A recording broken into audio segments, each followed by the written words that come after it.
किया जाएगा पुलिस के द्वारा, ठीक ना, यहाँ पुलिस के द्वारा क्या किया जाएगा, गिरफ्तार किया जाएगा। ठीक है, क्या किया जाएगा, गिरफ्तार किया जाएगा पुलिस के द्वारा। और जब पुलिस गिरफ्तार कर लेगी तो उसके क्या करेगी, एसडीएम के वहां, ठीक ना, उप जिला मजिस्ट्रेट के वहां वो क्या करेगी, चालान करेगी। ठीक, उप जिला मजिस्ट्रेट के वहां वो क्या करेगी, चालान करेगी। जब पुलिस पकड़ करके उप जिला मजिस्ट्रेट के वहां चालान करेगी तो चालान के दौरान यदि वह जमानत करवाता है अपना, ठीक है, जिसका चालान हुआ रहता है वह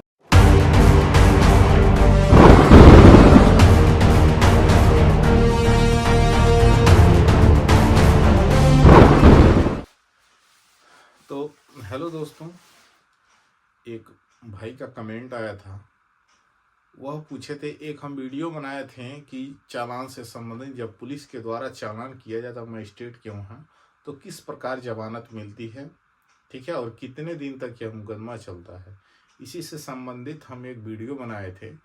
उस पर एक भाई ने कमेंट किए हैं, पूछे हैं कि क्या यह सरकारी नौकरी के लिए, ठीक ना, बाधा बनेगा कि नहीं बाधा बनेगा। अगर यह धारा, ठीक है, 170, 126 और 135 अगर किसी पे लग जाता है तो उसे सरकारी नौकरी मिलेगी कि नहीं मिलेगी। तो सब कुछ हम लोग आज डिटेल में जानेंगे इसको, ठीक है। ये सब भ्रम हम ये एक बार और आया था कमेंट, मैंने लिख करके रिप्लाई दिया था तो उनको शायद नहीं समझ में आया होगा, वो दूसरे भाई व्यक्ति कमेंट किए थे। तो चलिए आज हम इसको क्लियर कर देते हैं। वीडियो के एंड तक बने रहिएगा, पूरी जानकारी लेकर के ही जाइएगा, ठीक है, क्योंकि इस सेक्शन से, इस धारा से बहुत लोग कन्फ्यूजन है, बहुत लोगों को कन्फ्यूजन होती है। तो चलिए आइए हम लोग जानते हैं। BNSS 2023, ठीक है, यानी भारतीय नागरिक सुरक्षा संहिता की धारा आज हम लोग जानेंगे 170, 126 और 135, और इसी के साथ साथ हम लोग जानेंगे 173 भी जानेंगे, ठीक है। तो चलिए शुरुआत करते हैं। हम सबसे पहले शुरुआत करते हैं 173 से, फिर 135 पे आते हैं, फिर 170 पे आते हैं, फिर 126 पे आते हैं, ठीक है। तो चलिए हम लोग जानते हैं कि आखिर 173 या सेक्शन BNS की जो धारा 173 है ये क्या है। तो BNS 173 ये कहता है कि इस सेक्शन के तहत आप किसी भी पुलिस थाने पर आप, ठीक है, FIR दर्ज करते हैं, ठीक है, NCR FIR दर्ज किया जाता है इस धारा के तहत। जो हमारा पुराना कानून CRPC था उसकी धारा 154 था, लेकिन अब इसकी धारा क्या है, 173 है, ठीक है। तो जब 173 किसी भी व्यक्ति के खिलाफ जब FIR होता है इस सेक्शन के तहत, इस धारा के तहत जब FIR किया जाता है, ठीक है, तो उस मामले को FIR को लेकर के जांच होती है। यानी इत्तिला को, जब पुलिस को इत्तिला किया जाता है, सूचना किया जाता है एक रिटन में लिख करके, जिसे FIR कहते हैं, उसके माध्यम से जब पुलिस को सूचना दिया जाता है तो पुलिस क्या करती है, उस FIR को लेकर के, ठीक ना, जो पता दिया रहता है उस पते पर पहुंचती है पुलिस। तो पहुंचती है तो पूछताछ करती है कि मामला क्या है, इनके खिलाफ FIR दर्ज है, ठीक है, हमारे वहाँ इनके खिलाफ FIR दर्ज है, आखिर मामला क्या है। यानी उस FIR पर जांच पूछताछ किया जाता है, ठीक ना, जांच किया जाता है क्या मामला सही है कि गलत है, क्या नहीं है, ठीक है, या पुलिस के द्वारा। तो जब FIR, ठीक ना, जब FIR पर जांच होता है, जांच किया जाता है FIR को, तो वह धारा 135 के तहत आता है, ठीक ना। यानी धारा 135 कहती है, यही कहता है कि इत्तिला के लिए जांच, ठीक ना, यानी जो सूचना पुलिस को दिया गया है वह पुलिस उस सूचने पर, उस पते पर पहुंच करके, उस सूचना को लेकर के उस पते पर पहुंच करके जांच करेगी कि मामला क्या है, ठीक ना, अपराध क्या है वहां पर, क्यों शांति भंग हुआ है। ठीक है, तो जब जांच हो जाएगा तो जांच के दौरान जब वह व्यक्ति जिसके खिलाफ एफआईआर दर्ज है, तो जांच के दौरान वह व्यक्ति यदि पकड़ा जाता है तो वह 170 के तहत, धारा 170 के तहत वह पकड़ा जाता है। ठीक है, पुराने कानून में 151 था और नए कानून में धारा 170 है। तो 170 को के तहत उसे क्या किया जाएगा, पुलिस के द्वारा, ठीक ना, यहाँ पुलिस के द्वारा क्या किया जाएगा, गिरफ्तार किया जाएगा। ठीक है, क्या किया जाएगा, गिरफ्तार किया जाएगा पुलिस के द्वारा। और जब पुलिस गिरफ्तार कर लेगी तो उसके क्या करेगी, एसडीएम के वहां, ठीक ना, उप जिला मजिस्ट्रेट के वहां वो क्या करेगी, चालान करेगी। ठीक, उप जिला मजिस्ट्रेट के वहां वो क्या करेगी, चालान करेगी। जब पुलिस पकड़ करके उप जिला मजिस्ट्रेट के वहां चालान करेगी तो चालान के दौरान यदि वह जमानत करवाता है अपना, ठीक है, जिसका चालान हुआ रहता है वह जमानत करवाता है, तो जमानत के दौरान, ठीक ना, फिर दोबारा ऐसी गलती न हो, फिर दोबारा वहां शांति भंग न हो, इसके लिए आपको एसडीएम न्यायालय में, उप जिला मजिस्ट्रेट के वहां, ठीक ना, आपको एक बॉन्ड पत्र भरवाया जाता है और जिसमें से 2 गवाह लिए जाते हैं आपसे।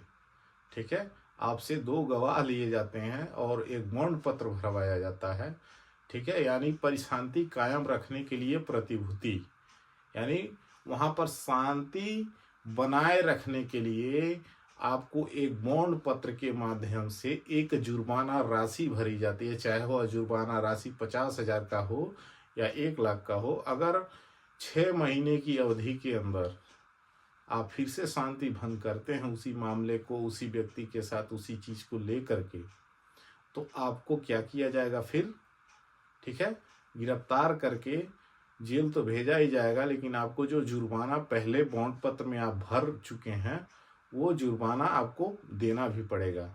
या फिर से शांति भंग करके वह मुजरिम भाग जाता है तो जो गवाह होते हैं उनसे या तो वो पकड़वा करके लाएं, खोज करके ढूंढ करके मुजरिम को लाएं, और नहीं तो उतना जुर्माना भरे जितना बॉन्ड पत्र में भरा जाता है एसडीएम न्यायालय में। ठीक है, तो जब एसडीएम न्यायालय में बॉन्ड पत्र के थ्रू आपको जुर्माना भरा जाता है तो वह किस सेक्शन के तहत आता है, वह बंद पत्र, ठीक ना, वह 126 के तहत आता है। ठीक, यानी ओवरऑल आपका क्या है, अब मोटी मोटा अच्छे से समझ लीजिएगा। धारा 173 के तहत एफआईआर दर्ज हुआ, उस एफआईआर पर धारा 135 के तहत पुलिस जांच की, और जब पुलिस जांच की मौके पर, ठीक ना, शांति भंगकर्ता को जो शांति भंग किया है, ठीक है, या जो मामला उत्पन्न किया है वह व्यक्ति पकड़ा जाता है, तो पुलिस 170 के तहत उसे क्या करेगी, गिरफ्तार करेगी। जब गिरफ्तार करके 24 घंटे के अंदर 24, ठीक है, हावर्स के अंदर, अंडर 24, ठीक ना, हावर्स के अंदर यदि वह एसडीएम के वहाँ, उप जिला मजिस्ट्रेट के वहाँ ट्रांसफर करती है, चालान करती है, भेजती है, तो उस चालान करती है तो जमानत के लिए, ठीक है, जमानत के लिए है या क्या किया जाता है, बॉन्ड पत्र भरा जाता है। तो वह बॉन्ड पत्र धारा 126 के तहत भरा जाता है। आई बात समझ में। अब चलिए एक एग्जांपल से हम लोग समझ लेते हैं यहाँ साइड में। जैसे खो 2 व्यक्ति हैं, को ने खो पर एफआईआर किया है, एफआईआर कर दिया है, तो खो इस पे एफआईआर कर दिया है, ठीक है, तो पुलिस क्या करेगी, को ने धारा 173 के तहत एफआईआर किया, ठीक है, फिर एफआईआर किया तो धारा 135 के तहत क्या होगा, धारा 135 के तहत जांच किया जाएगा। एफआईआर के को लेकर के क्या किया जाएगा, जांच किया जाएगा। फिर उसके बाद से जब जांच होगा तो वह जांच करते समय यदि यह पकड़ा जाता है तो धारा 170 के तहत उसे गिरफ्तार किया जाता है। गिरफ्तार जब कर लिया जाता है तो 24 घंटे के अंदर, ठीक ना, गिरफ्तार कर लिया 24 घंटे के अंदर वह जब एसडीएम के वहां भेजता है, एसडीएम के वहां ट्रांसफर करता है, चालान करता है, ठीक है। जब चालान करता है तो चालान के बाद एसडीएम न्यायालय में उप जिला मजिस्ट्रेट के वहां धारा 126 के तहत बंद पत्र भरवाया जाता है, जिसकी राशि हो सकती है, ठीक है, 50,000 या 1,00,000 रुपए हो सकता है। ठीक, यही आपका कॉन्सेप्ट है, यही आपकी पूरा व्यू है। और इतना ये चलता है 6 माह। क्या चलता है? ये पूरा चलता है 6 माह, और ये 6 माह चलता है। 6 माह में ये खारिज हो जाता है। इससे आपको सरकारी नौकरी से कोई लेना देना नहीं है, ठीक है। आपके सरकारी नौकरी पर कोई इफेक्ट नहीं डालेगा, ठीक। अगर आपकी सरकारी नौकरी लग भी गई है, एफआईआर हो जाता है, तो इससे कुछ नहीं होने वाला है, ठीक है। आपकी सरकारी नौकरी तभी जाएगी यदि कोई मुकदमा दर्ज हो गया है और वह मुकदमा लंबे समय तक चल रहा है, या जल्द ही निर्णय हो गया मुकदमे का, आपको सजा सुना दी गई है, ठीक है, तो उस दौरान आपका नौकरी खतरे में पड़ सकता है, आपकी नौकरी जा सकती है। लेकिन जब तक सजा नहीं सुनाया जाएगा, कोई निर्णय डिग्री नहीं मिल आएगी, ठीक है, तब तक आप अपना नौकरी करते रहेंगे, सरकारी जॉब करते रहेंगे, ठीक है, गवर्नमेंट जॉब आप करते रहेंगे। इससे कुछ लेना देना नहीं है, ठीक है। यह केवल एक शांति भंग की धारा है। यह भी सेक्शन अपने आप में बहुत बड़ा सेक्शन है ये, ठीक है, क्योंकि सारे अपराध यहीं से तो स्टार्ट होते हैं और यहीं से कानूनी कार्रवाई किया जाता है, ठीक है।